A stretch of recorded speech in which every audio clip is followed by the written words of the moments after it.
From MLU headquarters in Philadelphia, this is Cleats and Cufflinks. All right, we're here with another Cleats and Cufflinks mini podcast, or maybe the first one, if this is the first one you're saying. We have Chris Hancock with us from the Portland Stags, here to talk about the game tomorrow, talk about friction gloves a little bit, talk about, most importantly, fortune cookies. That's right. Yeah, tell us about this to start. So I've heard that Philly is famous for fortune cookies, and so we went to Chinatown and got a bag. They let me in the factory, and yeah, pretty sweet. Did you have to show ID to get into the factory, or was it just like, hey, yeah, come on in? I told them I had a big game tomorrow, and they just, Just search you up. I had never heard that Philly was famous for fortune cookies, and I've lived here for 12 years. Oh yeah.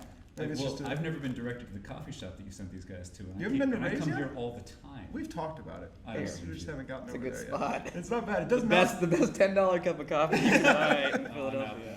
It's a very expensive cup of coffee. Holy It doesn't smokes. look like a coffee shop either. When No, you walk no. in. You would keep walking. But there's usually. elaborate alchemy machines that create the coffee.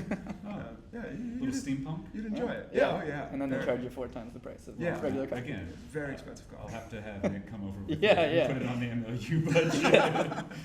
Yeah. He can explain that to the other folks. Lindy's right out there. No kidding. A business meeting for sure. So you're in town. I noticed. We'll talk first. Friction gloves. I see that everybody who has come with you is wearing some piece of friction glove apparel, Yeah. by and large. Contractually obligated, of course. They are, yeah, and it's a big like Northwest thing, and so they know they can't wear anything else. So That's fair. That's fair. So, scare them into it. how is business going? Like, what kind of stuff are you guys up to now? Anything new going on? It's going really well. It's sweet. It keeps growing. Going to be coming out with another glove later this summer, and then kind of getting into disc golf as well. And so trying to be like all disc sports. I've actually been wearing my friction glove to play disc golf. Yeah. Yeah. Nice. Yeah.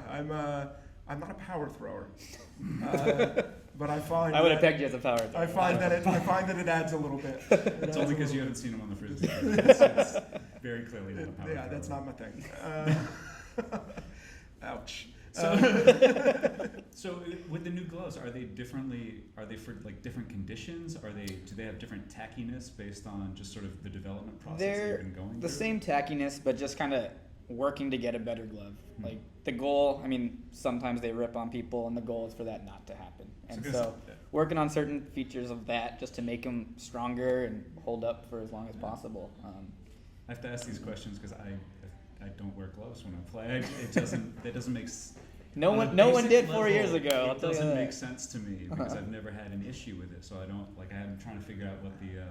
See, I think a lot of people felt the that way things that though, and are- we've seen the transition, right? It's Like people are starting to crazy. realize you can more spin.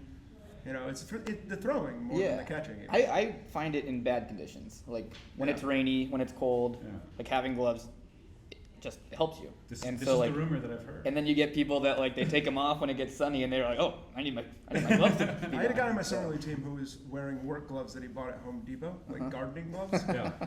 That didn't make People any are sense. trying all sorts of things. I mean, if it's cold, yes, that gloves. Yeah. Got you. Makes sense. Gotcha, yeah. I'm in. Sold. Sold. Got you. So other than that, well, obviously you have that off the field thing going on. What about on the field? What are we looking for tomorrow? Because this is a big game. Yeah, We got I've some heard. people showing up for it. Yeah. Turns out it's gonna be a few people. We're adding cameras. I don't know if you knew that. We're gonna have 5 cameras on this game. 5? 5. That's a lot of cameras. For I had to us. wear a GoPro for one of our warm-ups once. Oh, nice. We have a ref with a GoPro on this game. Oh, I don't know how okay. that's gonna go. I hope we can hear what's going on the field. I don't know if you want that. I didn't even think You of that. considered We will that? be able to. It's not gonna be. Mute We're the not. whole thing. We're not running that live. Oh no, No. we can use it for later. Yeah, we'll use it there for we later. go. Yeah, it'll be good.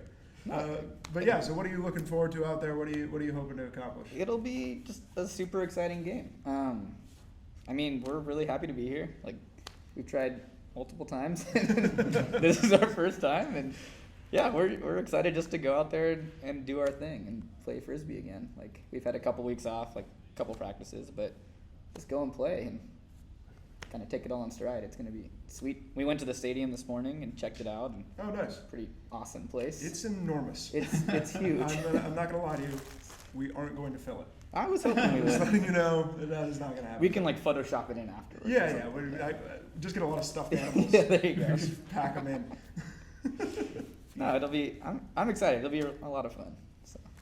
So I think that one of the things that we've thought about going into this game is that both of the two teams who are in it, Stags and the Spinners, are sort of these teams that have this whole belief in themselves, sort of that this is where we belong, and the belief has been proven out over the course of the season. You guys only had one loss; they only had one loss. Both those losses were to Boston by 1 point. So it's this sort of thing where both teams are like almost a team of destiny, and in the game itself, I could sort of anticipate that that's going to be sort of highlighted by if either team gets down, I expect you both to sort of storm back. Do you have any sense of, have you sort of prepared for that in terms of, oh, when things go wrong, we're going to do this, or we need to sort of mentally be prepared for whenever Philly throws their sort of haymaker, as you would, to cross your sports metaphors? I think like we just all need to kind of play for each other tomorrow, essentially, and like it's easy to when things go wrong to just kind of put the head down, but I mean we've spent, like Cody said, we spent 8 years together, and then all of us here are 4 years on the Stags the whole time, and so like we know how we play, we know how to get that person that made a mistake back to their level, and there are going to be mistakes tomorrow, but it's kind of who responds on that, and so we all know our roles very well on the team. And Danny's done a great job of like, Cody's going to throw the huck every single time, and like, Hank's going to do the reset, that kind of thing. Going straight into the scout. Yeah. Hopefully this airs after. Yeah, we'll release this right before game time. They won't have time to correct for But it. we all know our roles, and just if we all do our job, then things will work in our favor. Yeah. So. Awesome. Well, it's going to be an exciting game. We're psyched to have you guys out here. Yeah. Looking forward to watching it.